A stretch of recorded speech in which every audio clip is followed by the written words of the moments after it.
WrestleTalk. He has put the beast behind him, but what lies ahead? What next for Mr. Cody Rhodes? Because we found out a lot of people's post-SummerSlam directions on this one, but did we get anything for Cody?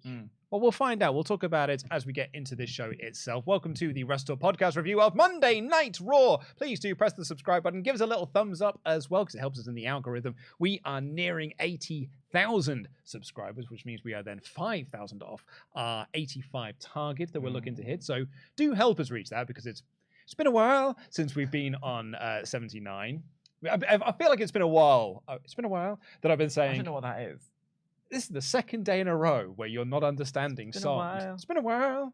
It's a Stained song. Oh. And it was a song called It's Been a While. Yeah, look, because he's for like butt rock and stuff. He's got that. It's been a while. Someone sent in a chat yesterday that was like all of the lyrics to an Ice Cube song, and I don't know that song. So I was sort of just a bit baffled by it, and everyone was like, "Oh my god, I guess they don't listen to Ice Cube." To which my answer is, no. Give me the lyrics to Christina Aguilera's Dirty and I'll be all about it. Dirty.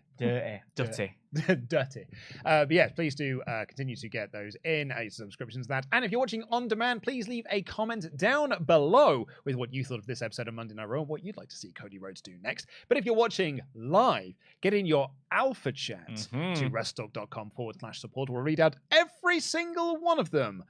Over $5 before the end of the show. So, you need to say who we are. Oh, I'm Luke Cohen, D-A-D. And of course, I am joined by your new Jam That Champion, Dan Layton. The Truth Dan Layton, the Professor Dan Layton. What happened was, on the SummerSlam predictions, I jammed in my Jam in the Jar. Some people don't really know how the Jam in the Jar worked. Basically, all I had to do was predict the main event of SummerSlam correctly, and then I was the champion. And I did. People think it's an easy win, but look what happened at Clash of the Castle last year. There you go. And tell me it's an easy thing. You got to be smart. You got to pick your moment, and I did. Pick your moment. And it's going to be we're on like day 3 of 1,000 now. Can't wait. We actually had a bit of a chat before we went live. Yeah. And you sort of were teasing that you might do it tonight, and I said, Dan, if it were me, I'd wait until our next live show. And you were like, but I don't know if I'll know the answer then. I was like, but you'll always have the pop, because that's what I cling to with Clash of the Castle. I got it wrong, but I'll always have that pop. You like to please the people. I only please one people, and it's me. I've seen your Instagram. I've had a great, if you've followed me on Instagram over the weekend, me and the Belt were having a lovely weekend together. So you and your incognito tab are all about pleasing you. Anyway, we're going to kick things off here. People are also very upset that you did this as well, putting the belt on the table. And then actually, I'm just going to address this ever so slightly. Someone said, Pete's the only champion that's got the decency to hold the belt throughout the stream. That is not true. I used to hold the belt. Tempest held the belt on every stream. People can see that even less. All right, fine. Well, do you know what? The belt isn't designed to stay upright. Like there's not. If I could have a stand. Like your incognito tab. Stop it. Right, fine. I'll hold it. I'll hold it for the first bit. Yep. I won't go again. I could do fully. I could Roman it. People were very cross at him for a long time, weren't they? But anyway, how he turned out. Anyway, Dan, let's talk about this episode of Monday Night Raw, which I thought was actually a very good episode of Monday Night Raw. I really enjoyed this week's Raw. I think you can very clearly tell that Vince McMahon had no control over this one. You can clearly tell that he is recuperating at home.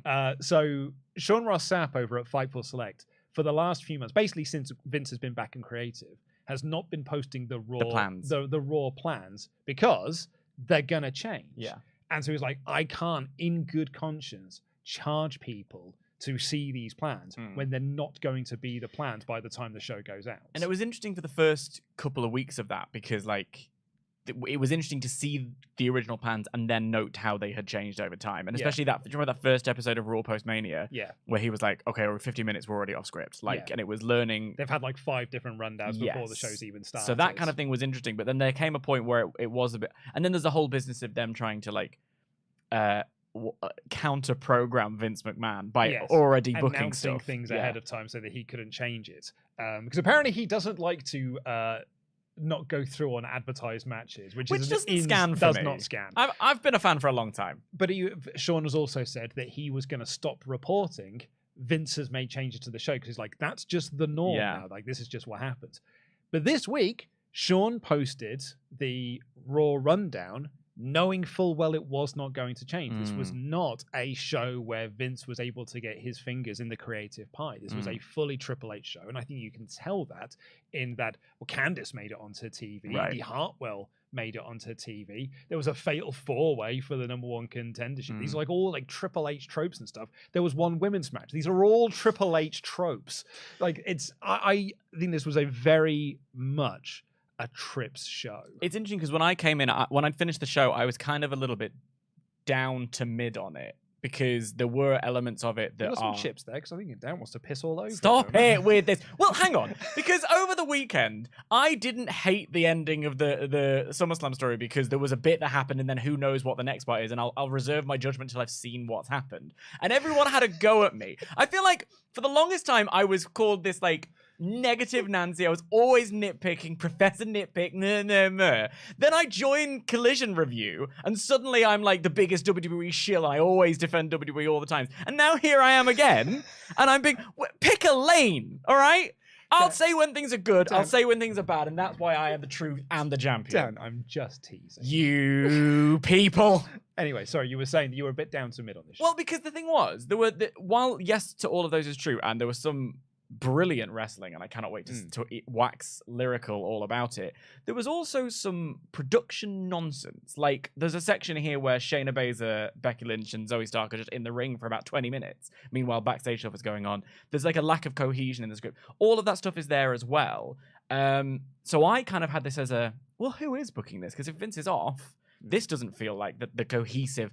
Because even at its most sort of tedious, perhaps, there was a level of cohesion to Triple H booking. So I was just a bit like confused by this one. I said to you that I felt this episode of Monday Night Raw was less of the next chapter of, you know, what is going to happen post SummerSlam.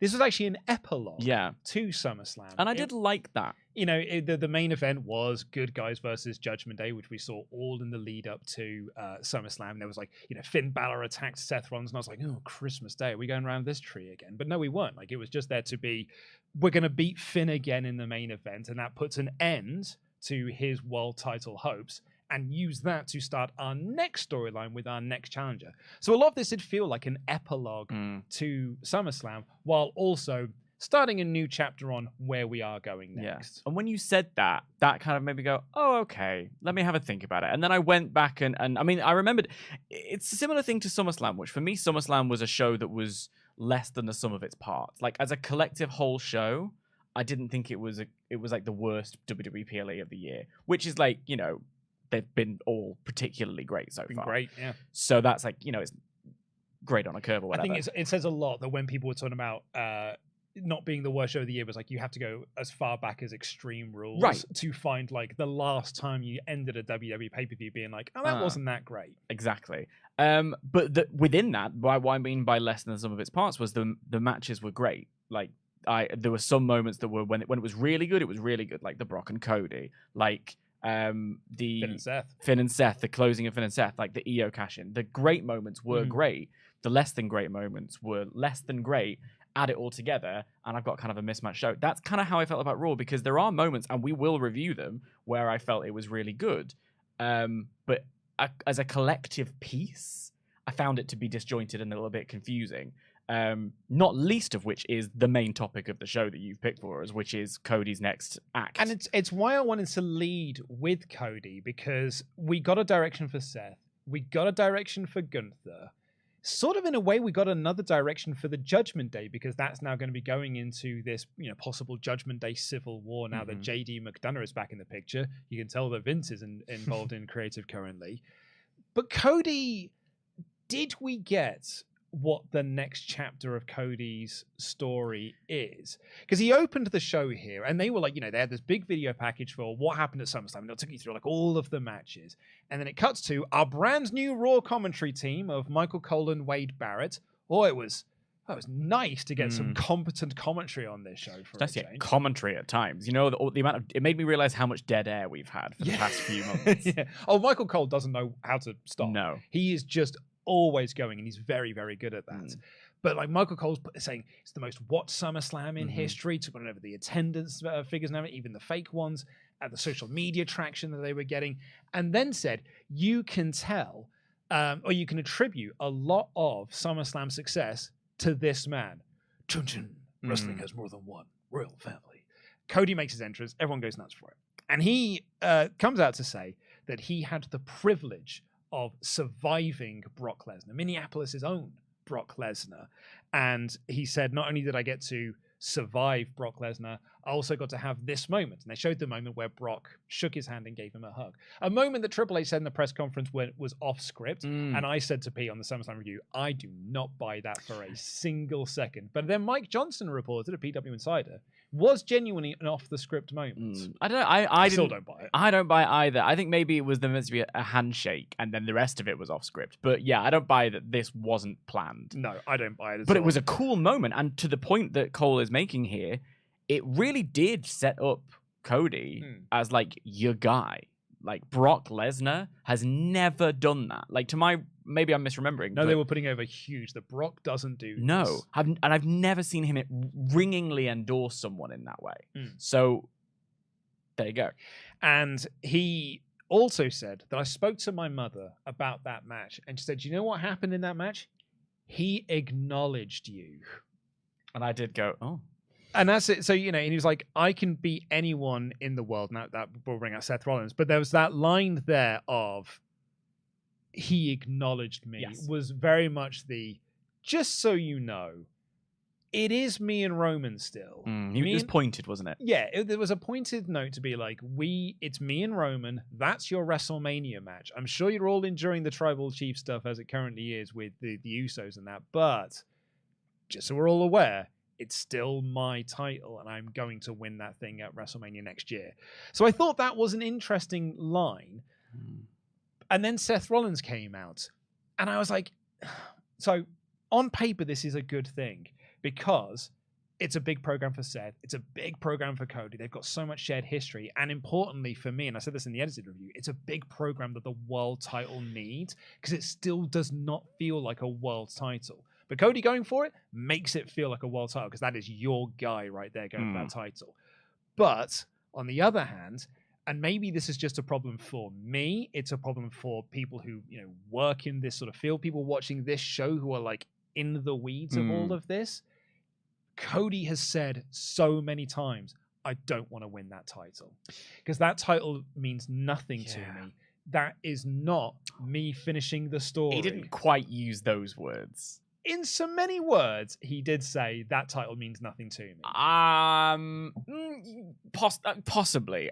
I think that means nothing to me is a particularly pessimistic angle on what he said. What he did say, and the interesting thing, admittedly not canon, like he didn't say it in the arena, didn't say it in the ring, didn't say it on television, has said it in interviews about his documentary, that Seth's going to do great things with that belt. It's a great championship. It's a beautiful piece of gold. Like he's kind of put over the belt as being something, but it's not the one I came back to win. Yeah. Because I came back to win the WWE Championship. Because it means nothing to me. That's not. I see what you're saying. Exactly, that's not what he said, though. It's reading between the lines, and I'm inferring a lot in there because what he wants is the WWE Championship, which is hysterical. That belt doesn't exist anymore. Yeah. Well, yeah. And I said this in a previous news episode. I don't think Cody knows that belt doesn't exist anymore. But so, okay, here's where, again, and this is potentially where all the people start going, that I'm defending WWE all the time.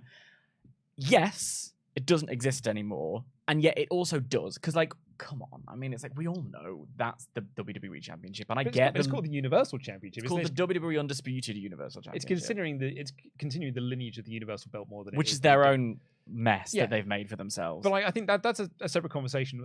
The point I more wanted to make was, for me, and people who work here, people who are watching this that are within the weeds, that are watching, that are so into the world of wrestling that they're watching a podcast of two dudes talking about wrestling.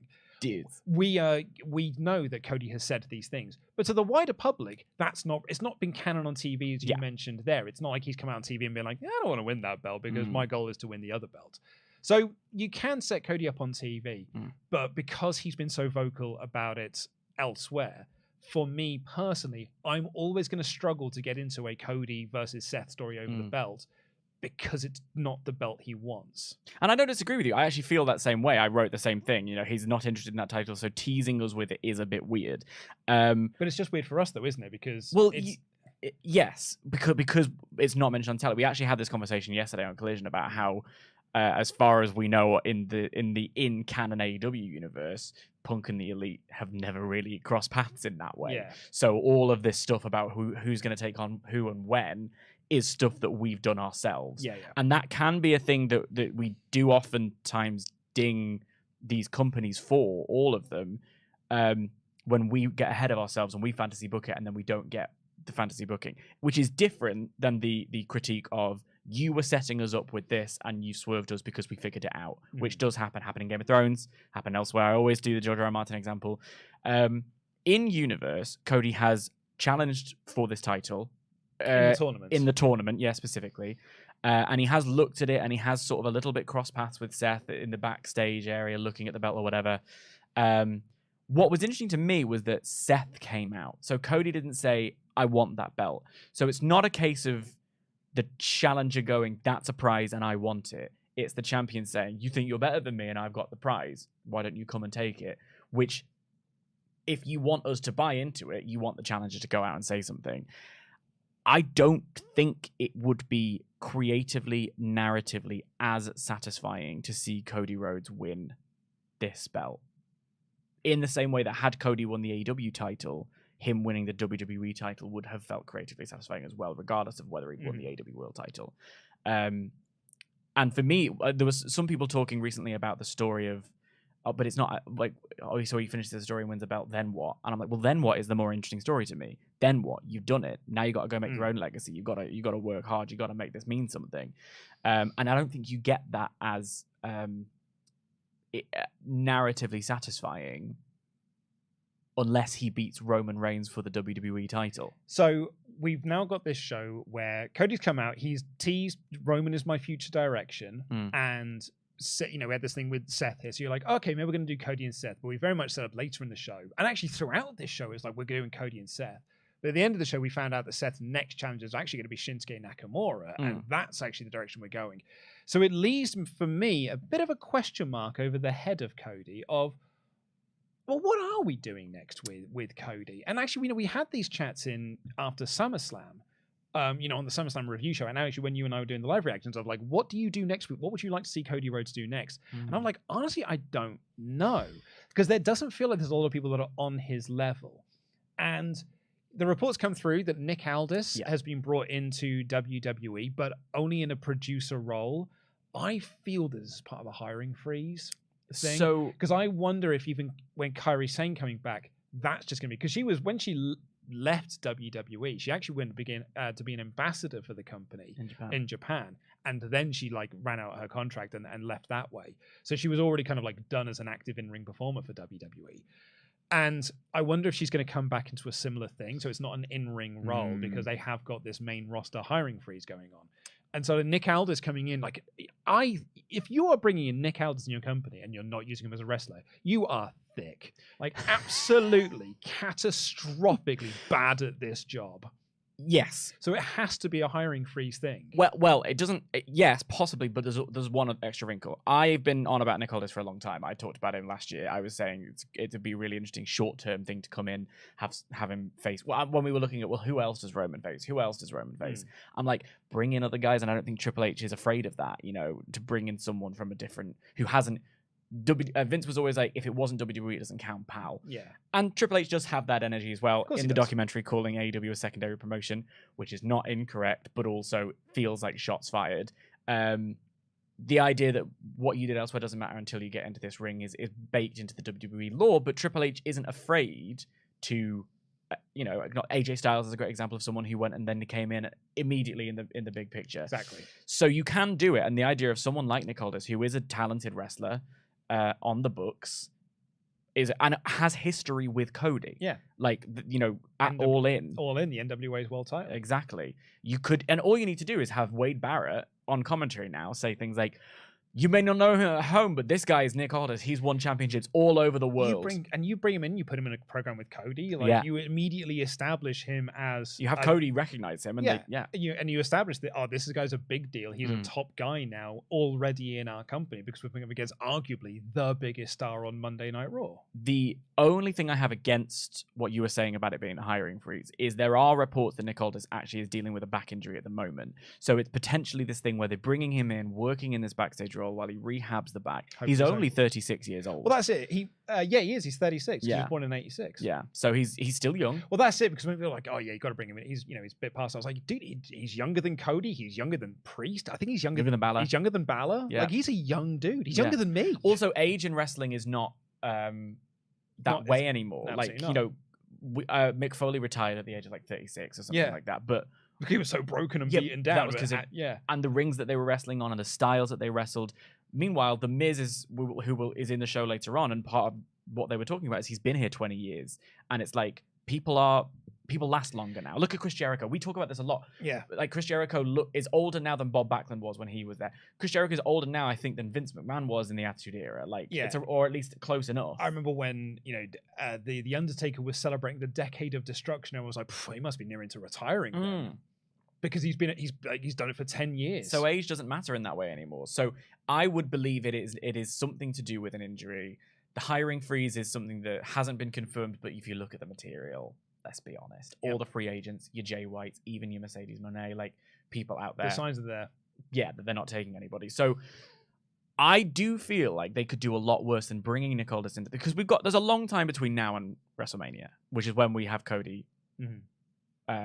And Roman is the backstage scuttlebutt about what it's going to be. Because the other thing as well is that reportedly Roman actually got hurt in the SummerSlam match, and he's not. I mean, he wasn't going to be on TV for a while anyway, but apparently like he's not going to be on TV for ages now, and I don't think he's actually factored into any pay-per-views for the rest of the year. You want to keep them apart anyway, regardless of if that's the way. You have to, yes. But what my point was more like, it's not like Cody and Roman are going to go into a program for Survivor Series, right? Yes, they're going to, like, if it is Cody and Roman, that is going to be a 2024 thing. Do you have Cody win the Rumble?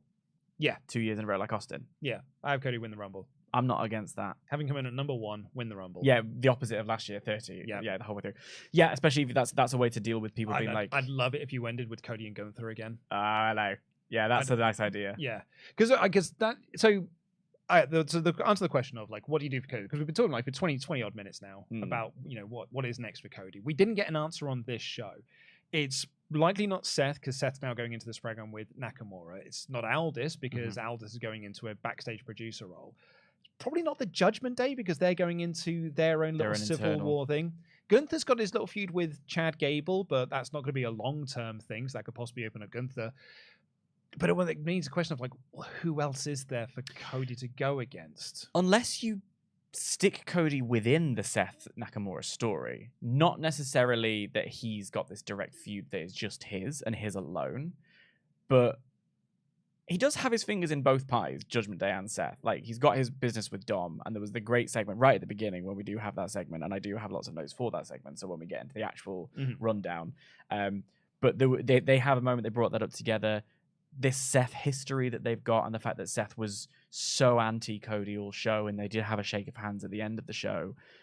And Cody was the one, like, looking with Nakamura. He's there with Sami Zayn as well. KO is currently on the shelf. Sami's injury is not really an injury. We don't know. I was doing what it was like a bursa sac on his elbow, which I've been doing some research, and it's basically just like it's inflamed. This is this thing which helps us move our elbows, and John Cena had it. Like Dr. Taz posted like, this happens all the time. Yeah, wrestlers get this a lot. It's actually nothing to worry about. It's nothing serious. So you could have him slot into that feud as well. The worry is that becomes Cody, your biggest star, and SummerSlam put him over as the biggest star in the company, playing a secondary role. Yeah, like, even if he just, like, takes on the role of Kevin Owens for a little bit, and, like, I'll defend the tag titles with you, Sami. Yeah. If you could pick one person, which I wouldn't do. If you could pick one person to feud with Cody through to, let's say, mid to late October, the October pay-per-view, do you have someone in mind who it would be? Someone in the chat just pointed it out there. I will name them. Bonus baby. Dragunov. It's always going to be my answer to most things. But, like, just like, Dragunov is toiling away in NXT. He does not need to be there. He's done it. Tyler Bates, another one. He does not need to be in NXT. I think at this point, I'd probably... I think you fancy Tyler Bate. You're always talking about him. It's because I'm tall about him. Yeah. My wife's 4'11". I just sort of like I look at Tyler Bate and I'm like, oh, you're like my wife. I think Tyler Bate's about 4'11" as well. Because like me standing next to him, I'm 5'10". Yeah. I was towering over him. I was like, are you a wrestler? But I think at this point, I'm looking at that Raw lineup. I can't see a name that is at the level of a Cody Rhodes. I think that's a shame.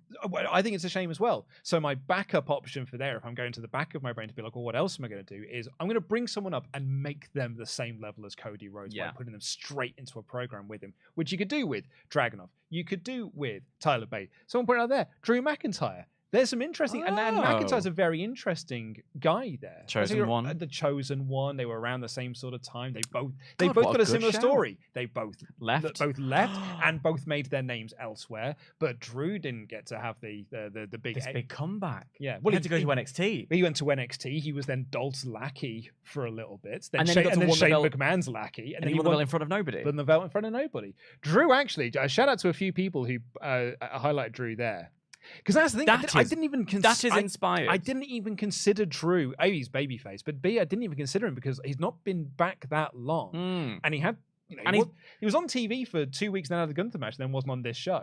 Well, this is the thing. He's when he has been back, he has also been away. Yeah. So he's this weird thing. Like he is present, but he's gone. But he's back, but he's gone. Narratively, I mean, you say both babyfaces. Drew actually did say something recently in an interview where he was like, "Oh, I actually wouldn't be averse to going heel if there was the right story." You could do it. Like that's actually a very, very good shout. Well, let's get into what you think of this. Big shout out to everyone who is saying Drew, because it's not just one person. So it's a lot of people saying Drew. And I feel a little bit silly for not even thinking about that myself. So we do this for a job. Credit to you. Apparently they were tag champs together. Cody and Drew? In WWE? Way back? I'll find out. Yeah.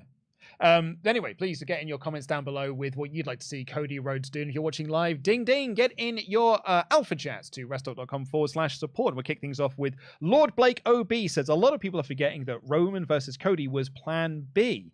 Roman versus Rock was plan A. USA demanded Cody and Fox demanded Roman. USA Fox demanded their own exclusive world titles. If Cody won, would Roman have just had the World Heavyweight Championship on SmackDown? It makes less sense. So that's kind of more of a overall picture of it. Kind of goes back into the Cody should have won at WrestleMania argument, I suppose. Also, they had two belts.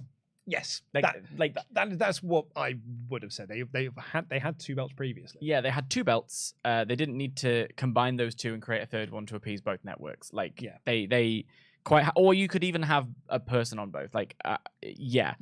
I mean, in the lead up to WrestleMania, we did a lot of fantasy booking on, well, what do you do with the Universal title? And we came up with dozens of ideas, and we're thick. So these people who actually do this for a living probably could have come up with something. Ket said, something like this really proves that Roman should have lost at Mania. The Roman title reign has overstayed its welcome, and it's done more harm than good in a lot of areas. I feel like it's something that I've said about the ending of SummerSlam was that if the belt was on Cody now, I think people would be a lot less angry about the Jay thing. I think it would have felt, because it was more about the tribal combat thing, which the way they were talking about being a tribal chief made it feel like a championship anyway.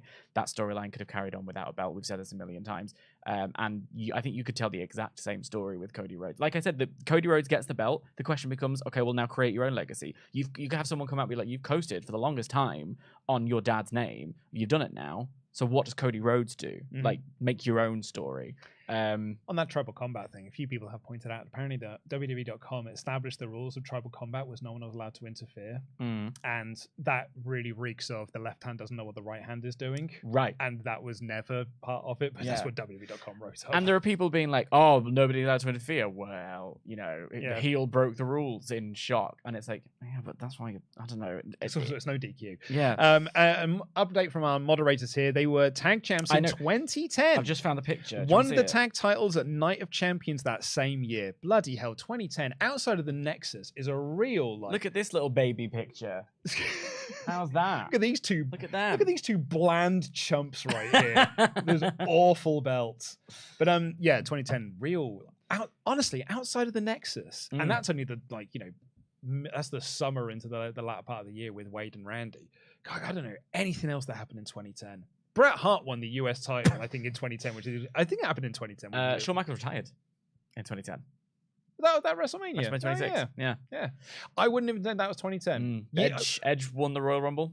Yeah. Oh, yeah. Obviously that one. But as the older you get, years just all look the same. I hate it how much that's true. Yeah. Right. Yeah. Like what was I talking about? With Youth is bloody wasted on the young. Let me tell you. So I was talking to someone about this recently. It was something that happened in 2018, and I said, "Oh yeah, that was 5 years ago.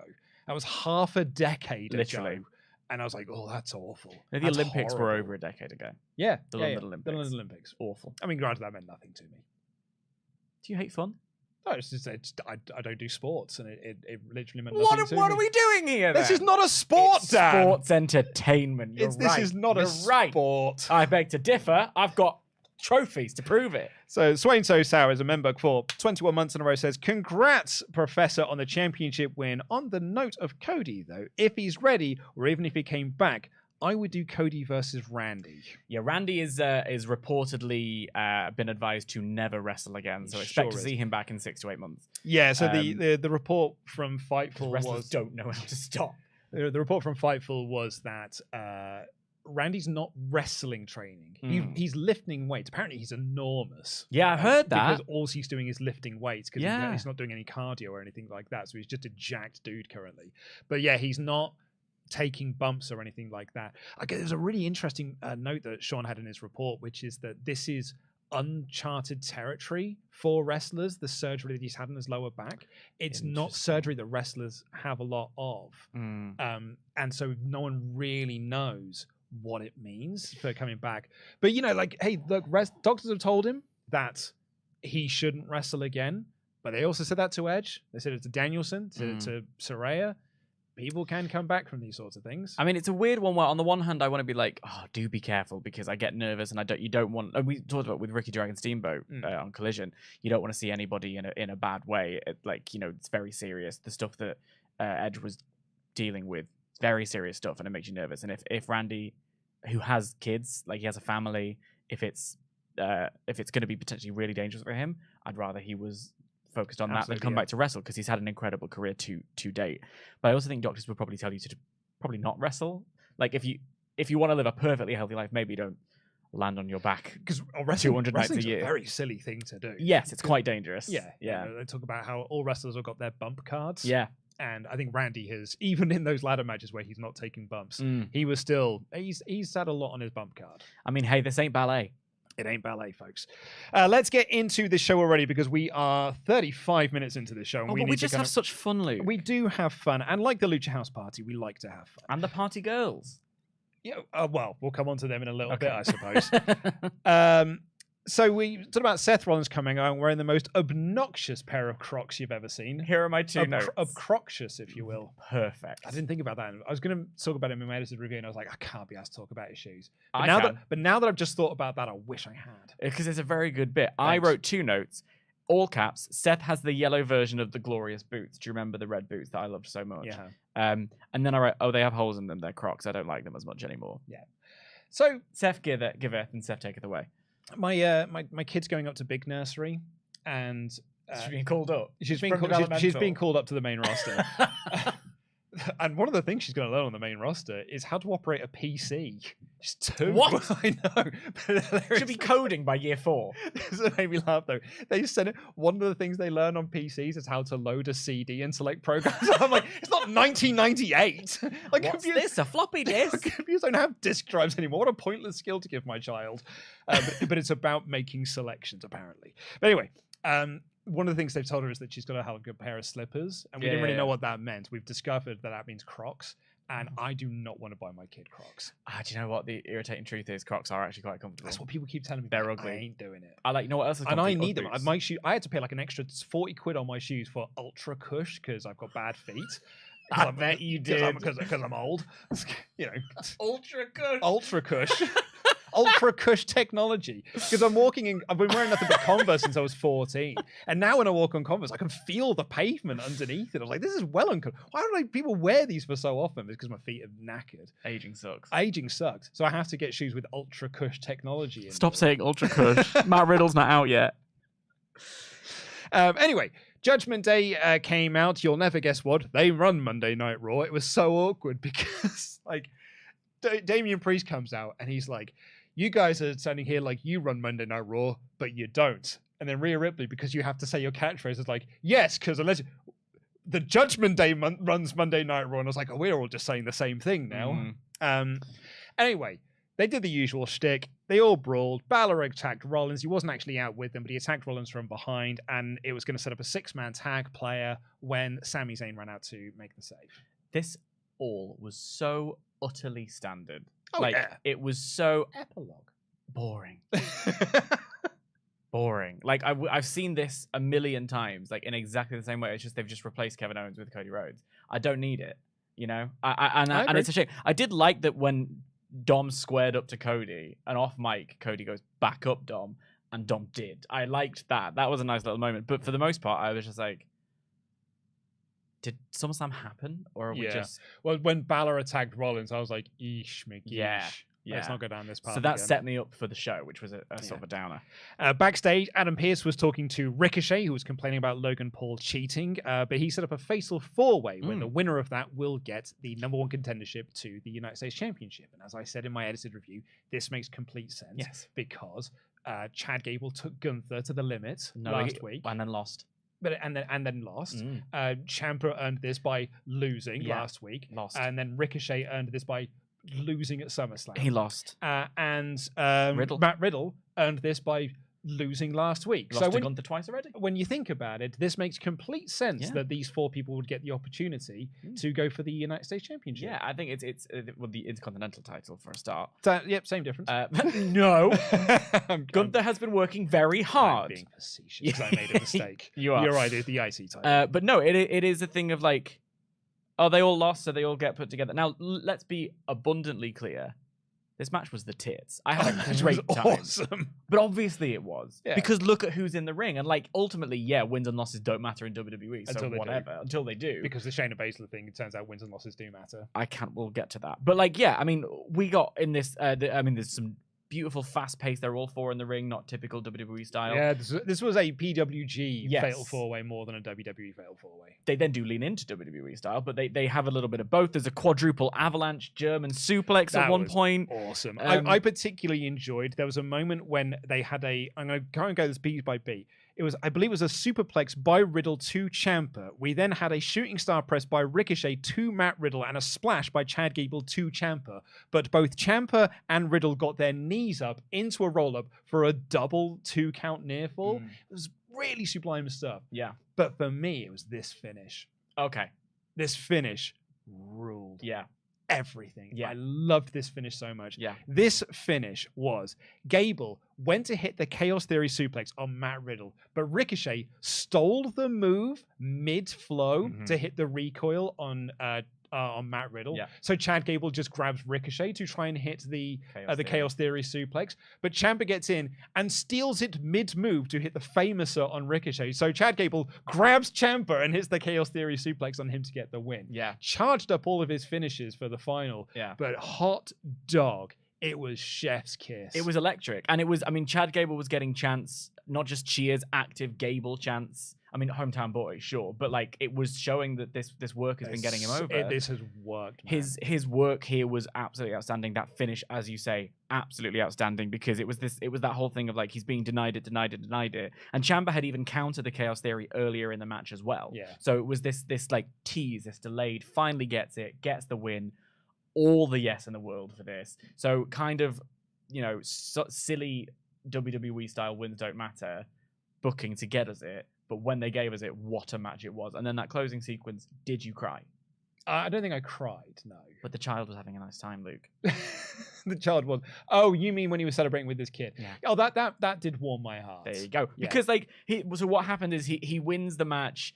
it's his hometown. There you go. That's another Vince McMahon's not in charge. He wins in his hometown. And he runs around. He goes to the ring. His family are at ringside, and he picks his son up. His son, who is wearing an Alpha Academy singlet, and as all children who are in arenas do, a giant earmuffs to cover their little tiny ears to protect them, so thus looking the most adorable any child has ever looked. And he runs around the ring with him on his shoulders. Everyone in the arena is screaming with him, gives him a little kiss on the cheek, says, "I love you." I love you. I think children are scum, and I found it quite touching.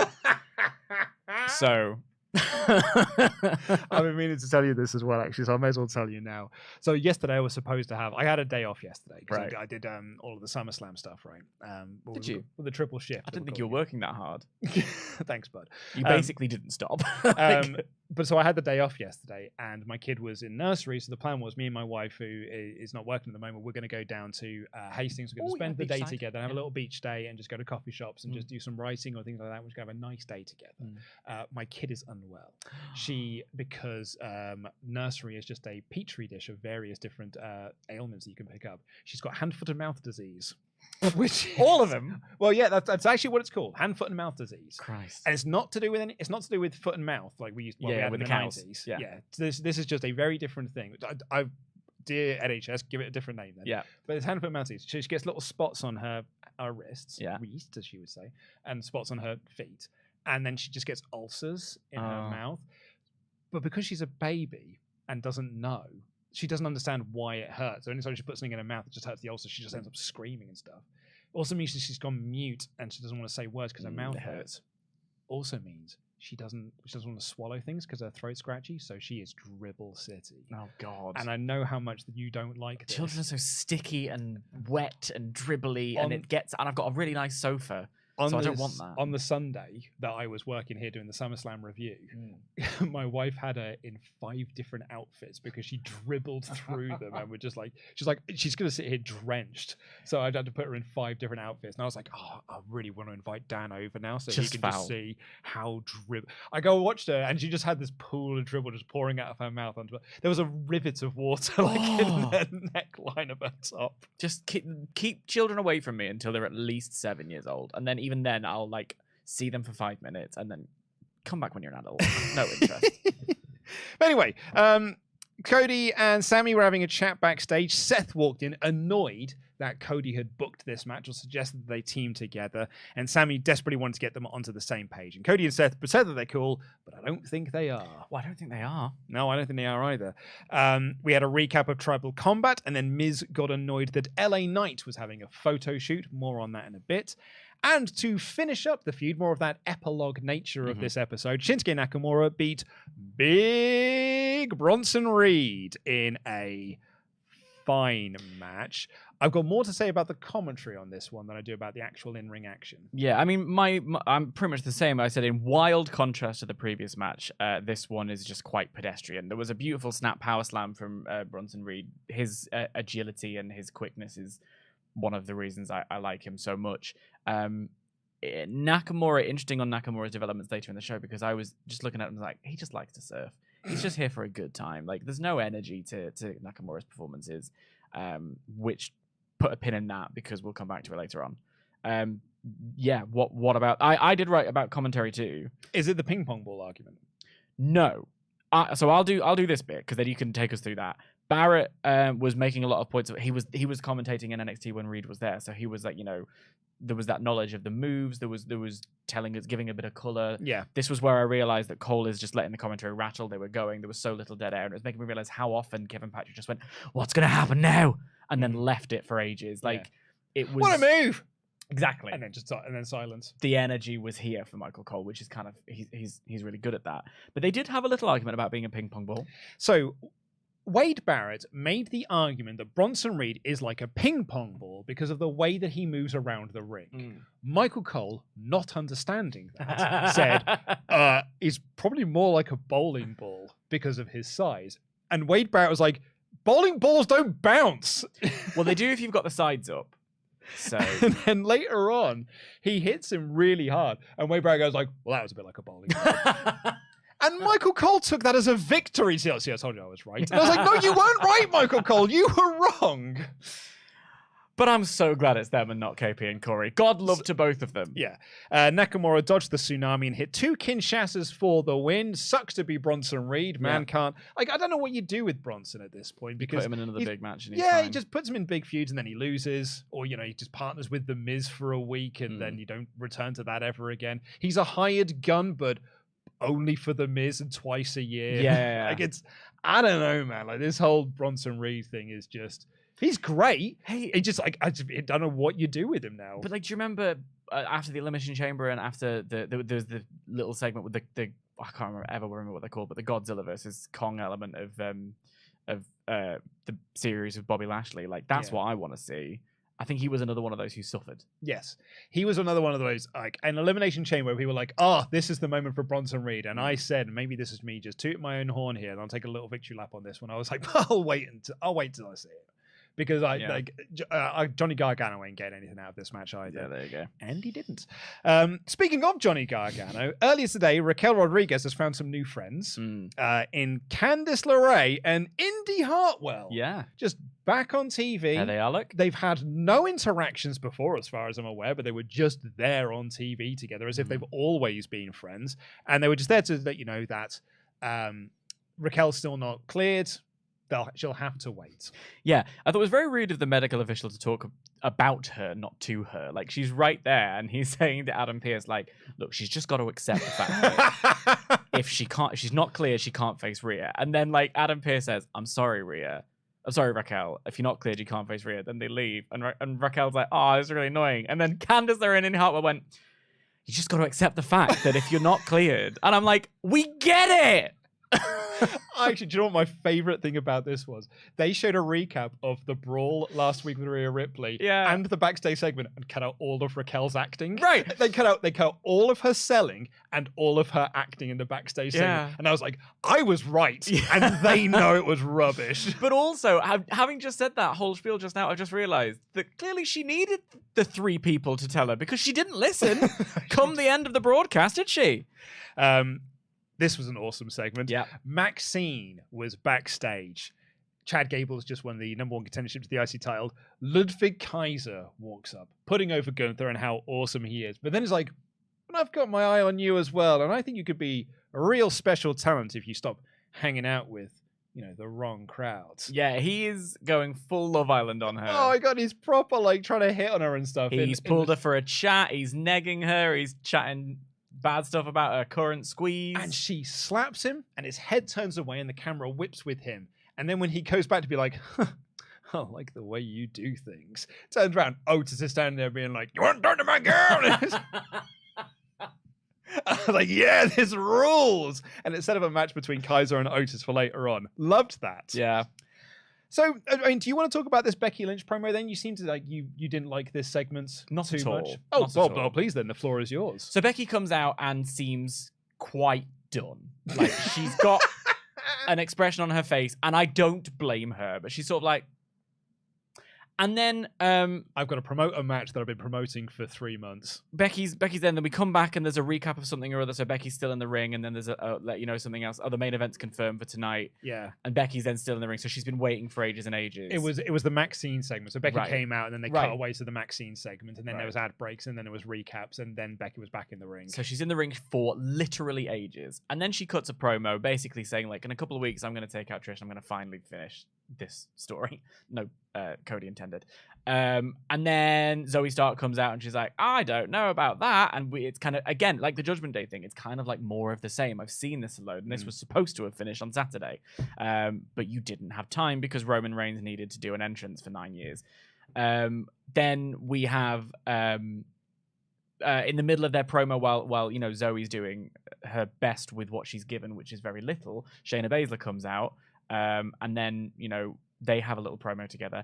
And then they stand in the ring for absolutely ages while other things on the show go down before they have a match. We get a recap of Seth and Balor at SummerSlam. Then we get a backstage segment with Balor and Judgment Day. And then we get the match. And this for me is just such poor... I know you've got 3 hours to fill, but order things differently. If someone's coming out to the ring, I want to hear what they've got to say immediately. If someone is going to be challenged, they're going to make a match, I want it to happen immediately after the commercial break or something like that.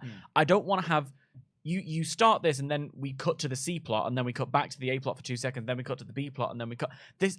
It doesn't work like that. The production of it was so irritating to me that I couldn't get into it. However, I will give this a thumbs up. Okay. Because I was a bit concerned for Baszler. Right. Because I was like, man, she's beaten Ronda Rousey, but we've already established it's Raquel versus Rhea as the next world title program. Then there's always Becky there as well. Like, I've got to worry that Shayna's going to end up just being like this real, feuding with Nikki Cross or some, just like to try and tide her over until we, do, because they've already teased the idea of doing Becky and Rhea as well. Like, we've been sort of like spinning that plate for a little while now. But instead, like, we did the thing that, they absolutely should do, which is they put Baszler into a program with Lynch. Yeah. It keeps both of them away from the world title, but it establishes Shayna as a big star and someone who's going to get something off the momentum she should have from beating Ronda Rousey and running her out of WWE, as she said. So I will give them a thumbs up for this. You're right about the staging and the pacing and stuff, because I've got no time for that whatsoever. One of my irrational pet peeves is when people come out for a promo in their gear and then an impromptu match is made. It's like, well, good job they were in their gear then. And the one person who wasn't in their gear was the one who made the match and sits at ringside. Also, Adam Pearce, what do you do? He makes matches official. But only during the show. For the rest of the week, what does he do? Makes matches official. He announces them on social media. He's got access to the Twitter account. Sometimes. Because on this show, we didn't have a main event, and there was still time to fight. They can't find time on SummerSlam for Trish and Becky, but they can find time here for these two matches. It's just this thing of like this logical inconsistency. It doesn't make any sense and it gets on my nerves. However, I get that it's a part of the trope, whatever. Yeah. I want to agree with you on them giving something to do to Shayna, and we'll talk about the match in a minute, I suppose. But I had some note on kind of to your point that I'll come to in a second, but it was just the production element of it. The pacing's always off. And actually, I think with this match as well, it was our only women's match on the show. It went 10 minutes, and it's Zoey Stark versus Shayna Baszler, so it's okay. It's pretty good. Like it's there to establish Shayna and give her another win, particularly because they've been giving Zoey Stark this rub and push. Also, should say as well, the work that Zoey Stark has been doing in aligning her with Trish has done wonders for her as well, because she actually does get legit heel heat now. She got watered during her promo, but she came in an entrance and did get booed, so it does work.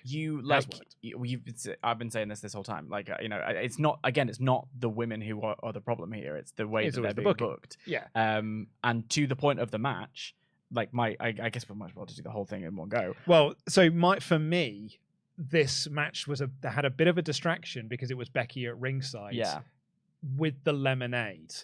And it's that making a reference to something that she did on Twitter that Triple H made a jab about at the press conference. And now Becky is making a reference to Triple H's reference to referencing her on Raw. It's all a bit petty and spicy, isn't it? It is a little bit. And so she's got this lemonade at ringside, and Wade Barrett has some as like, oh man, that's not bitter at all. Referring to the lemonade. Yeah. And then when the match is over, Becky does the Triple H water spit, but with the lemonade and stuff. And I'm watching this being like, well, this. And Wade said something about, she's not playing any games anymore. Yeah. And I'm watching this and I'm like, well, this is cute and all, because it's there for me, it's there for you, it's there for the people who are watching this show who are like, I know what she is referencing to. But if you're like I don't know if anyone else is really that bothered about it, maybe it's just a thing that happens. But like, are we building to a Triple H like Becky feud match at WrestleMania? It's going to go 35 minutes. I mean, God, if a Triple H match, the entrance alone. But like, it puts Roman to shame. But like, more a case of like, is Triple H going to be this authority on-screen figure that's like the Vince McMahon for her Stone Cold? Like, aside from that, are we just doing this for the cuteness of it all? Because all it did was just distract me from the match. I got no notes about the match whatsoever. I've just got all the Becky stuff, and then Shayna won. No, I agree with you. My notes about the match were looking at a match between these two is like, I want something of substance for the women's division that means that we have less of these like promos of the same, come down, say a thing, wait there for ages and ages. And it's because for my good friend Mark Marcuson, I've been watching the G1 climax and things like that, and I'm like, can we have like a women's G1 climax or something like that? Because there's so many talented women on this roster who aren't getting any attention. And I think Piper Niven doing? Piper Niven, Tegan Knox, Nikki Cross, Emma, Dana Brooke even going back down to NXT, giving herself the latest in her rehabilitation. There are so many women on the NXT roster, so many women on the SmackDown roster, Alba Fire, Isla Dawn, the Party Girls. Chelsea Green at the moment has nothing to do as a result, which is a shame. I feel like, could we have something where there's like a series of matches where it doesn't have to be setting you up for your next thing? It just is a case of like, oh, you got 2 points for winning that one. Do basically, I'm saying do the G1 Climax but for women. Or a Mae Young Classic. Give them something where it's like, give them time that isn't based in storyline, but is based in competition that allows us to see the wealth of talent that we've got. Because I don't think adding a women's intercontinental title is the answer here. Just give them something to do, because we've got so much talent. I think it says a lot about WWE that for a long time we were like, man, Raw's got this women's division thing sorted out. Like, it's got a really good solid title picture, a really good title program and stuff, a champion that feels like the top champion. This is really, we got this down pat here. SmackDown was languishing. It was just like, man, SmackDown could do with an influx of talent. It could do with some new faces. This story, its division is stale as all get out. And now, following on from SummerSlam, I'm looking at the SmackDown side of things. Although you've got Io as champion, but you've got Asuka, Belair, and Charlotte Flair. All three of them could vie for that title. You've got Bayley on the periphery if you are going to split up Damage Control. There's Dakota Kai waiting in the wings for when she gets back as well. Top of that, you've got a potential return of Kairi Sane if she's going to go back to SmackDown, which one would presume she is. Shotzi is getting this big push because she's now doing stuff with Bayley. So there's 8 names there. Even removing Kairi and Dakota Kai, 6. Yeah, that's a really good pull. On the Raw side of things, Rhea's had the belt since Mania and has had lame title defenses where she's just squashed people, and is now in a feud with Raquel that's just delayed because they don't have time to put it on TV apparently, or don't have time to put it on SummerSlam, and we're just spinning its wheels until we get the match. And then we got Becky and Shayna, which I think is great, but that's 4 women there. And there's loads of other people that just feel like they could be doing something and aren't. And that's why I'm like, rather than all of these extra, rather than giving us a recap of what happened on SmackDown, I get that you've got to fill 3 hours of television. Rather than giving us a 5-minute long recap of what happened on SmackDown, why don't you just give us a competition of some form? Yeah. You've got a 5-minute match, a 5-minute challenge for the women or something like that. I don't know. There's so much talent, and you can do so much with it. I mean, granted, they will have something, because we may as well talk about it now because it's not really brought up a lot on this show. They may have something in the form of the women's tag titles, because as reported by TMZ, if I was a betting man, which I'm not, but if I was, WWE leaked the news to TMZ. I've got a bit of a theory on that, which I'll share in a second. But TMZ broke the news that Sonya Deville is injured. It's a nasty injury as well, a torn ACL. So that's going to put her on the shelf for a while. And that means that the women's tag titles are once again in flux. I text you this last night with the caption, "These belts are cursed." Yeah. Since Sasha and Naomi walked out on this company last year while they were the tag champs, these belts have been cursed, because you either win them and one of you gets injured, or you get a rushed split storyline because one of you is leaving. Yeah, and it is an absolute dumpster fire of a mess, and a lot of it is not their fault because it's people getting hurt. You can't factor in that. You can't make those plans. But good crikey, I'm like, these belts have got an awful lineage at this point. I'm dreading the day we do this Survival Series, trying to remember who was there who got injured. But Chelsea Green is now looking for another tag partner, I guess, because it was supposed to be Carmella, and then Carmella got pregnant, so then it became Sonya Deville. Now Sonya Deville's injured. And of course, children are injuries. So, but I guess, they didn't make an announcement on this. What basically they said was, Sonya Deville's injured. We've got to figure out what we're doing with the women's tag titles now. But there was no announcement of what they're going to do yet. But I would wait. They'll probably do a fatal 4-way, a tournament. But you've got, I suppose, the Party Girls in there. Yeah. They're the only team? Alba Fire and Isla Dawn. They're on Smack. I suppose you're on SmackDown. The titles can go on both brands. That's not brand-specific things. You got those two, I guess. But what run did they get after they lost the NXT ones? They simply didn't. It simply didn't. They're just not on TV at this point. So I guess that'll help the women somewhat. But it's that'll give them something to do, I guess. But that's happenstance. That's not they're only going to get those TV time because someone else got injured. Yeah. It's rough. It's rough. It's rough, man. Nakamura was chatting with Byron backstage, talking about beating Bronson Reed, and then Saxon. We missed a bit. No, we didn't. Zoey Stark beat Shayna Baszler. Yeah, but before then, they were in the ring for ages because the Judgment Day. Right. Yeah, you're absolutely right. I skipped ahead. Yeah, sorry. Because Balor was This chatting... is what happens when you produce things badly. Like this show. Balor was chatting with JD McDonough. I've got to be careful with my notes here because I often shorten down Judgment Day to JD. But I'm also just writing down his name. Balor is chatting with JD. I just did it then. It was an accident. So Priest walked up and argued with him about SummerSlam, trying to make his position clear. We weren't trying to screw you over. I wasn't trying to cash in. Also, what happened? You didn't come out with us, but you attacked Seth from behind. Like, that's not what we discussed. And Rhea walks up and says, look, I'm not doing this storyline for a second time. Get yourselves on the same page, which they did. And then JD makes the very astute observation. I think that briefcase is causing issues within Judgment Day. He's like, gee, do you think? Because that's exactly what's causing issues with here. Oh, but I liked this. But I mean, I'm being facetious because he then followed up with, I think it's time you got rid of it. Yeah. As a way, it's a brilliant little bit of subtle storytelling in there because it can be read of one of two ways. Number one, you should get rid of it and cash it in and win. Or two, you should get rid of it and just fail so Finn can win the belt. Yeah.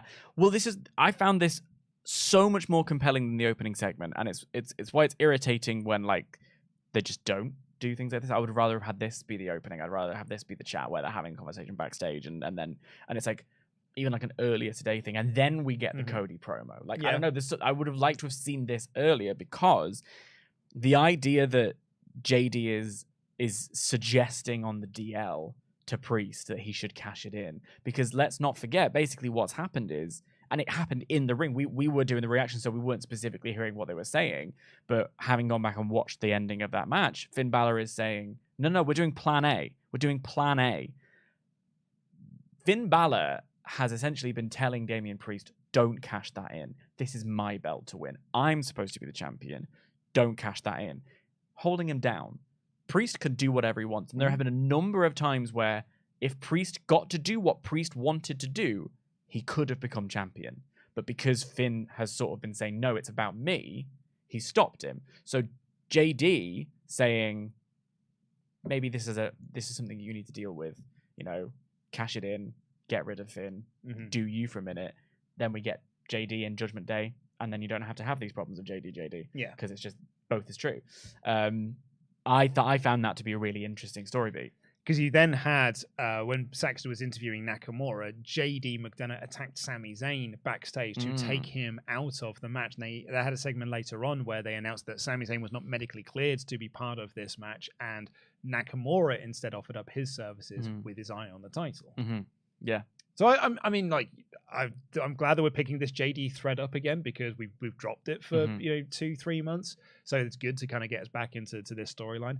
I think my only negative on this is that, and I think I mentioned this on either the SummerSlam live reactions or in the review. We've got a storyline where we've got a split in the Bloodline. We've got a storyline where we've got a split in Damage Control. Now we're doing a storyline where we've got a split in the Judgment Day. And actually a storyline with a split in Imperium with Ludwig Kaiser losing and trying to prove himself to Walter again, although that's kind of it's not as much as the other ones. I know you've been teasing it, but you can't do the Damage Control split anymore because you absolutely babyface the hell out of them. You cannot at this point. Because Bailey absolutely helping it happen, and then Dakota Kai coming in and that giant hug, the big pop. That's a babyface faction. I'm sorry. Yeah, they have to be at this point. I'm just I'm done with faction splitting up stories. I quite like the Judgment Day Civil War, but I'm ready for it to reach its next chapter, which I think we're now going to get with the JD. That's not so much it splitting as it is one of them being kicked out and one of them coming back, which is the Judgment Day way. Yeah. So. We then got Otis versus Ludwig Kaiser. Vinci got involved. Gunther ran down and attacked Otis while the referee was distracted, and Kaiser won. Then Gable ran down to make the save. Lovely little just story beat to just continue the the next part of this Gunther Gable thing on the same show here. We'll likely have Alpha Academy versus Kaiser and Vinci in a tag match at some point. Yeah, I mean, you need something for Imperium to do while Gunther's on the go. So I also like the idea of Kaiser trying to neg Maxine into Imperium. He's just trying to make it happen. We then had that backstage segment with Sami Zayn as update with Not Kathy Kelly. And then we got not a Miz TV segment, just a straight promo segment. Miz coming out, annoyed about LA Knight. They recapped the SummerSlam Battle Royal, and he called out LA Knight. Brand split, LOL. Clearly doesn't matter. I don't know why they bother. And aside from the fact that the networks won it. And Miz's whole point was, like, I've been around here for 20 years. And when I came in, what I was told was, you have to shake the hands of the people that came before you and paved the way. And having been in wrestling locker rooms, it is very important that you do shake hands and do not try to big league people. I found myself, and I've talked about this on podcasts before, when I have been in wrestling locker rooms since doing this job, where I felt really awkward. Because I know it is important that I shake people's hands, but B, I don't want to bother people. I don't want to be the YouTuber that is just shaking people's hands, because I'm actually not important here. Like, you guys are actually the important people, and I don't want to bother you. And finding myself in the situation like, so now what do I do? And you got to say thank you afterwards. You've got it's the whole thing. You have a match, you go back, you say thank you. If anyone knows about being treated with respect in the locker room, it's Miz. Well, that's the interesting part of this story that he's telling, is because, you know, this has been brought up a lot, but it is all true stories that when he came in, he was a reality TV star, so he was bullied, like heavily bullied. So wasn't allowed to change in the same dressing room as them, had to change in the hallway. This was all punishment stuff. He was hazed dreadfully. Really quite awful. Kept getting told, you're not going to be here in 3 months. Yeah. Like, enjoy this while you can. I bring this up a lot. JBL hoped that Miz was going to die. He said he could get me a birthday present. He could die. I don't want him in this company. Like, JBL is a chief bully, because he's a bully, and was a chief bullier of the Miz. Miz went through this awful time in this. He's kind of carried a bit of a chip on his shoulder with this, but he rode it out. And despite the fact that he was told many, many times over, you will not be here in 3 months, he has become a double Grand Slam champion. Been there 20 years. All of his titles haven't meant anything, but he has had them, and he's headlined WrestleMania. It's one of the worst WrestleMania main events of all time, but he has had that WrestleMania main event. You cannot take that away from him. He is a genuine success story. The quality in this doesn't matter. He is actually a genuine, bona fide success. He's the only success story from Tough Enough. Like, John Morrison's probably the only other one you could say is a possible one. Yeah. But he has got nowhere near the level of success and level of fame that the Miz has had out of this. So Miz is bringing all of this up in his promo. LA Knight didn't shake my hands. He's not respecting me. I'm now the locker room veteran here. I'm the elder here. And you are you're the next flash in the pan. You're going to be gone in 3 months' time. Like, I'm pointing at you. I'm not talking to you directly. I've got this. I'm not going anywhere. And, like, I loved him calling him an Attitude Era cosplay. Yeah. That was a really, really good line there, because it plays up to a lot of people saying, like, oh, he's just a knockoff Rock. A Rock-off, if you will. And he says, like, look, tiny balls. I've been here for 20 years, and look at all I've accomplished. What have you done? And LA Knight stumbled over his words. This was not the smoothest LA Knight promo you've ever heard. Yeah. But he had some great stuff in it, great material, because he said, do you know what I've been doing for 20 years? I've been scratching, I've been clawing, I've been working, and this company never took chances on guys like me. They never took chances on guys like me because I wouldn't have laid down and took the abuse that you took, and they don't want that here. So what I did is I proved that I am undeniable. I proved that I have to be here, and this company has spent the last 20 years backing the wrong horses like The Miz, and I am on the way up, you are on the way down. And Miz was like, you're not on my level. Knight steps up to him and says, like, I'm looking you directly in the eye. I am on your level. Let's do this now. Look, if you'd have told me going into this, it's Miz versus LA Knight, I'm like, man, not into that whatsoever. LA Knight sold me so hard on this match, and The Miz sold me so hard on this match. I thought this was an excellent, excellent segment. I've talked for a lot there, Dan, so I'll pass the floor to you here, but I thought that was awesome. Well, no, literally the only thing I have to contribute is that The Miz is very good at his job, and LA Knight is very good at his job. The Miz, I'm a massive fan of The Miz, and I'm unashamed of that, and I've spoken about it for a long time. I was a fan of his back in the day, back in, like, when he was the champion. I like his commitment. I respect his drive, his passion, his desire, his work rate, and maybe he doesn't have the most explosive 5-star matches, but he's a reliable hand. The Miz Card Vortex is what it is because he will manage to get anything over. He still gets Tiny Balls chanted. Tiny Balls was a way for LA Knight to get back in when he had his stumble, because LA Knight is that good at his job, where I've noticed this a few times recently, LA Knight is not succumbing to pressure, but he'll cut his promos and he will have a stumble. There is regularly one stumble in there. But crucially, he'll always find his way back in. He'll always look for something to get back in. In this case, he was talking about Mrs. Tiny Balls, and he found his way back in. I'm going to use you as a stepping stone. I'm not talking about your stepping stones, because his brain works like that. He's able to think of that joke. These two are really, really good at their job. You said that you wouldn't have been interested had you not seen it. I would have, because I rate The Miz that much on the mic. We saw it at SummerSlam. I was really interested in the idea of him and Grayson Waller as a little team. When you have a sparring partner who can bring out the best in you, The Miz is a great presence for LA Knight to just continue getting better. Like, it's not that he needs to get better, he just can. And I think The Miz is great. I think LA Knight is great. I'm a big fan. That's it. My only, it's hard to take The Miz seriously.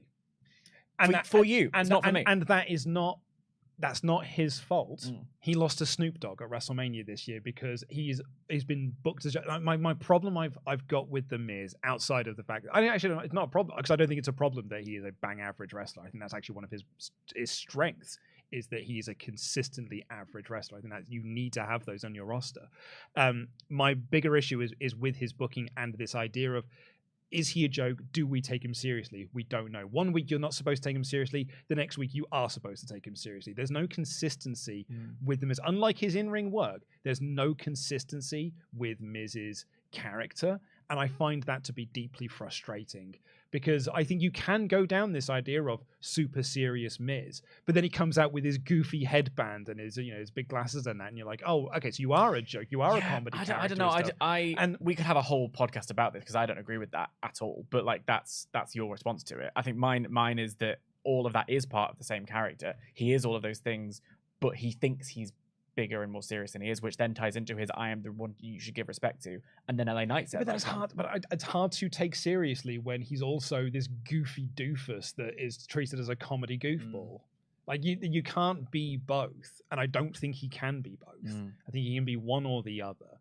But here he was serious Miz, and I'm sure when he gets into the ring, he'll be work rates Miz, and that'll be fine. But then he'll go back to just being comedy goofball again. So we'll see. We had a Viking Raiders promo laying out an open challenge, which was answered by New Day. New Day. It was Woods, and it was a returning Kofi Kingston. I was so thrilled to hear that music and to see them come out, and it made me so angry. So furiously angry, because it made me realize Xavier Woods has been sat backstage for months doing nothing. Didn't he also have a little injury? It was Kofi that was one that was injured. Kofi had one. And Woods had just been hanging out with Akira Tozawa doing backstage comedy stuff a handful of times. And I was like, it drives me nuts sometimes when you have a tag team and one of them gets injured and WWE's response to that was like, I don't know what to do. It's tricky because some tag teams, like, imagine if Ivar got an injury. What are you going to do with Eric, right? Whereas, like, New Day, Woods is great. Woods is awesome. You could have had him in a program with Gunther. Yeah, absolutely. You could have done it. And it would have been superb. Did they have anything with I think they did stuff on SmackDown. Right. And it would have been great to do it again, because Woods is awesome. That tornado DDT he did was a thing of beauty. Yeah. Also got to give a shout out to Wade Barrett here, because he called Woods the master of the joystick. I do a podcast about the 90s TV show Games Master, which is full of jokes like this. Yeah. So Diamondism, that's a reference that only a handful of people watching this will understand. And I've written here, it's stunning that Kofi has been on the shelf for this long and they couldn't think of anything else to do with Woods. And Woods actually was the one that picked up the win here. Despite the fact this was Kofi's return match, Woods was the one that picked up the win with the limit break. And later on, they celebrated with Not Kathy Kelly and saying they want to go for the belts. I liked Not Kathy Kelly in this segment. It endeared me to her. She was really good in this. She remains not being Kathy Kelly, but she said, I work here, I'm new. And it absolutely popped me. And then she got involved with a little, good for you, Jackie. Yeah. I acknowledge you. We got more of a tease of the Becky Baszler Women's match. G1, please. Thank you. And then we got a recap of the New Day's return, and then the interview, and that's when they announced Sonya being injured. And then we got the main event of Judgment Day versus Rollins, Rhodes, and Nakamura. Rhea Ripley got attacked by Raquel Rodriguez before, and they had this brawl with Candice and Indy getting involved. And they were all taken to the back, but Rhea got to remain at ringside. And So she's hard. yeah. So, oh man, like here, look at my first note here. American TV is terrible, because they had the Judgment Day and Seth Rollins. So Judgment Day make their entrance, then Rhea Ripley gets attacked, and they have the brawl. Then we go to an ad break. We come back and we get a recap of the Women's Championship match from SummerSlam, which is not connected to the match that we're just about to have. Then we cut back to the ring, and then we get the entrances of Rollins, Cody Rhodes, and Shinsuke Nakamura. Nakamura does one move and we go into an ad break. And we come back. And because the first hour of the show was commercial free, it meant they had way more ad breaks than hours 2 and 3. And this match went 10 minutes and it had 2 ad breaks in it. That is dog awful. And it ruins the flow of matches. And that's why this was not as great as the Judgment Day trios matches we've had as of late, or the Judgment Day tag match main events that we've had as of late. Also, a lack of Sami Zayn doesn't help that either. But this was just, it was fine. It was a totally fine match. And poor old Finn Balor got pinned again. Finn Balor returns. Yeah. And I think that does at least lead into what I hope will be a continuation of the Judgment Day storyline. Again, we talked about fantasy booking ourselves into disappointment earlier on. I enjoyed the match. Sometimes that's just not enough for me. Yeah, absolutely. I think we need a bit more in this day. Yeah. And so I was like, good matches are 10 a penny this day. Yeah. I looked at the end of the match. I saw there was a few minutes left. I was like, okay, I wonder what's going to happen here. And I kind of like, okay, so they're doing some celebration. Oh, there's a little handshake there. Oh, that's good. And then it was literally within the last 40 seconds of the show that we got a story development. Yeah, which is Shinsuke Nakamura hit the Kinshasa on Seth Rollins and he left. And, Cody and Sami were like, and they were sort of tending because Sami Zayn ran down to stop some interference and stuff. Yeah. And sets up Shinsuke Nakamura as the next contender to Seth Rollins for the world title. I'm into that, man. Yeah. Is it the big program that the world title needs? No, it isn't. But I think they'll have some good stuff, and I think they'll have a good match, and that'll be fine for Payback. To give it some credit, I'll do the negative Nancy bit at the beginning, and then I'll give it some credit for balance. Nakamura isn't as a dynamic and exciting a presence to me as he once was, and that's because of his performances and his booking. However, over the past few weeks, he's been talking about getting. I mean, we had it with Ricochet, we had it with Ciampa here, Bronson Reed. I'm sick of people getting involved in my business. Just leave me alone, kind of thing. What he then chose to do was get involved in someone else's business. He inserted himself into this match and then was like, and I'm going to take you out and I'm off kind of thing. It was an interesting little wrinkle. It's like, see what happens when you get involved in a business. Like, it's really annoying, isn't it? And yeah, I think we're going to see some really nice matches. And if it gives a new dynamic to his character, if it gives him something worth sinking his teeth into that brings out the best of Nakamura again, then I'm all for it. We'll see what happens. Overall, I thought this was actually a very good episode of Monday Night Raw. I actually gave this a solid 4 out of 5 in my edited review because I thought this was a good epilogue to SummerSlam that sets us up nicely for the next 4 weeks heading into Payback. So I was actually a big fan of this episode. And aside from the women's stuff, which I don't think is great, I thought there was a lot of good. Plus, there was some really good wrestling up down the card. That Fatal 4-Way was super. Yeah, it was great. So, and there's some exciting stuff coming out of it. So, it's a thumbs up from me. It's a little mid for me, I'm afraid, on this occasion. Well, let's see what the poll thinks. The poll is now currently live. Give us a thumbs up, thumbs down, thumbs in the middle over there on the YouTube. It is live there. It's currently very heavily thumbs up. So, let's see what happens by the time we get to the end of this show. We're going to give a shout out to some UltraChats. We're going to give a shout out to some Pledgehammers for patreon.com/WrestleTalk. If you're one of our $25 and above Pledgehammers, you get your name read out on the air. And I can now officially confirm as well, because the poll has ended, the winner of WrestleTalk Extra for the month of August. We have done 3 TNA 09 shows in a row. There were no TNA 09 shows. The next pay-per-view was not suggested, therefore not in the poll. But TNA Hardcore Justice from 2010, which was their ECW reunion show, which is an embarrassingly bad show, a sad state of affairs that I really wanted to win the poll, was there.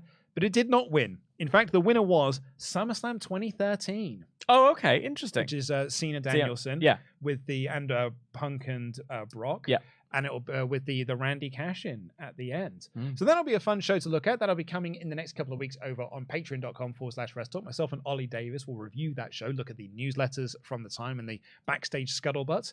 The episodes tend to run about 3 to 4 hours long, and because we've now been doing that for 6+ years, there is a plethora in the Patreon archives. Like every month, 3 to 4 hour shows every single month reviewing classic pay-per-views. So go and check out the archive. It's full of some really, really good stuff in there. Full of some of my favorite pay-per-views of all time, in fact. But if you are one of our $25 and above Patreon Pledgehammers, you get your name read out on the show like these fine folk.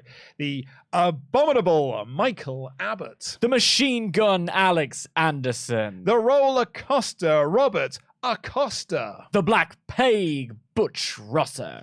Champion Zero Fear Hitman Soul. The Venerable Jesse Venable. The Cleaner Kenny Shah. The British Bulldog Philip Boy J. Smith Jr. WrestleTalk's personal ring announcer Rodrigo Benitez. He ran Aaron Hanrahan. He brings the fear Amir Jones. Andrew Gifford. The Big Red Dog. And that is your Hall of Fame class here for the 8th of August, 2023. As ding, ding, ding, we get into your remaining Ultra Chats for the day. WrestleTalk.com/support, getting you out all of them above the $5 US. And we're going to kick things off with Farquhar Force, who said, post SummerSlam thoughts. Charlotte only looks interested when she's the center of attention. Playing second fiddle to Bianca and Io doesn't sit well with her. Also, she has yet to be pinned or submitted when losing a main roster pay-per-view triple threat match.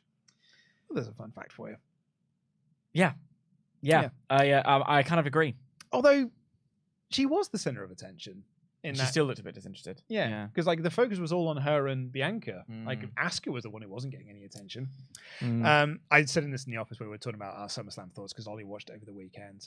He did think it was too long, but also he watched it over like an 8-hour period, so got to have lots of breaks in between, which I think probably helped. He also skipped every entrance. But I was talking about how zero effort Charlotte's my new obsession.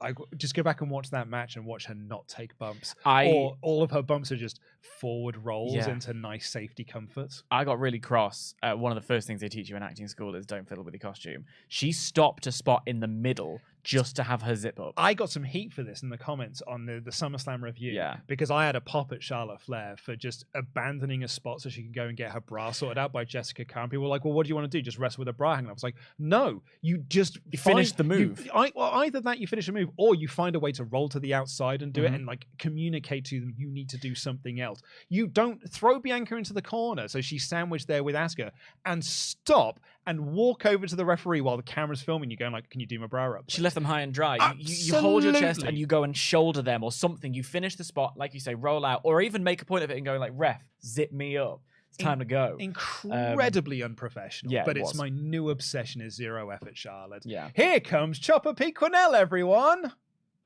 Hi. I don't think Pete wanted me to reference it. He walked into the room, but... I'm here for the thing after the podcast. I'm here for the podcast. Start Recording said, happy birthday, Pete. I really wish Gunther and Styles were on the same brand so they could have an amazing match. Also, speaking of AJ, do you think we'll get AJ versus Logan at some point? I can see them having a WrestleMania match. They both like to springboard, don't they? They certainly do. Maybe that one will go viral. Oh, man, when Ricochet came out, have you seen the YouTube numbers that Ricochet and Logan Paul have got? It's like, yeah, and it's not as impressive as you wanted it to be. Yeah, because you can't manufacture it. David Evans, hi, gents. Happy Tuesday to you both. You recently had an ultra chat from someone who claimed to be the resident Tegan Knox stan, but I am disputing that claim as I sit here wearing my Nixon Newell t-shirt. I've been waiting for a while to see her paired with Viper. Where's she been as well, by the way? Which I'm still hoping for, especially with the tag titles being vacant again, although I'm not holding my breath for that one. G1. Andy Madrid. The Jimmy returning to acknowledge Roman is going to end with Jimmy super kicking Jay, pausing, and super kicking Roman and Solo. I'm super down on Jimmy turning on Jay, but I'm a lot more excited on it now. I love it when wrestlers get their dream matches. We'll have to wait and see, I think. Planet Dan. If Randy was to retire from the ring, I think he would make a great manager for someone. I don't think he would. I don't either.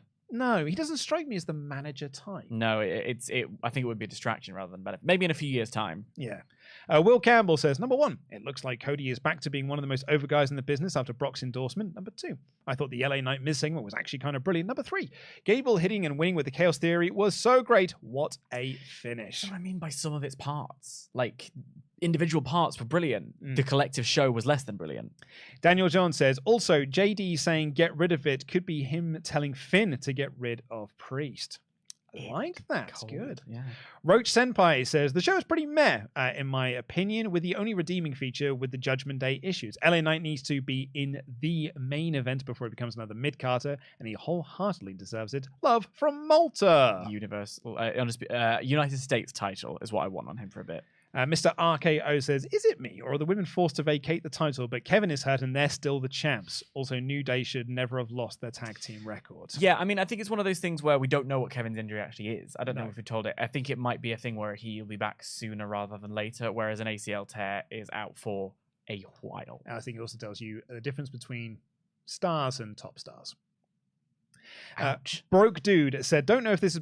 by the way. No, I know. That is WWE standpoint, not my own. Yeah. Broke Dude says, don't know if this has been said, but it's entirely possible that Cody distracts Seth during his feud with Shinsuke Nakamura, causing him to lose the belt. Wouldn't be opposed to him carrying the belt. He's more than earned it, but that loss could lead to a feud with Seth. Cody's too babyface to ever take part in such shenanigans.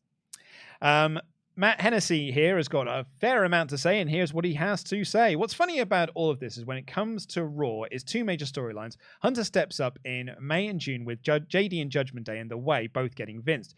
VKM has his life-altering spinal surgery that takes usually 6 to 12 months to recover, and then JD, Candice, and Indy all returns TV after being off for 2 months. Vince stepped down from creative last year on July 22nd because of the allegations, and a year later, he's on medical leave, stepping away from creative on the same month that he retired. On top of that, the federal government still has an ongoing investigation into the allegations. He's been given a subpoena by the federal government for wrongdoings he's committed, and they did a search warrant. If they have something on Vince, like they think they do, Endeavor can and would terminate him from the company. And legally, they would be able, and unlike last time, he couldn't hold the company hostage to force himself back in when the Endeavor deal is done. He's lost the majority voting power, ain't the owner. SRS once said that Vince got the spinal surgery, we'd see Hunter pick up the storylines. He was telling it that got Vince. What we got with Judgment Day seems like that we may be getting that way and may finally get that DIY reunion. I do hope that the mustache is forced out again. Yeah.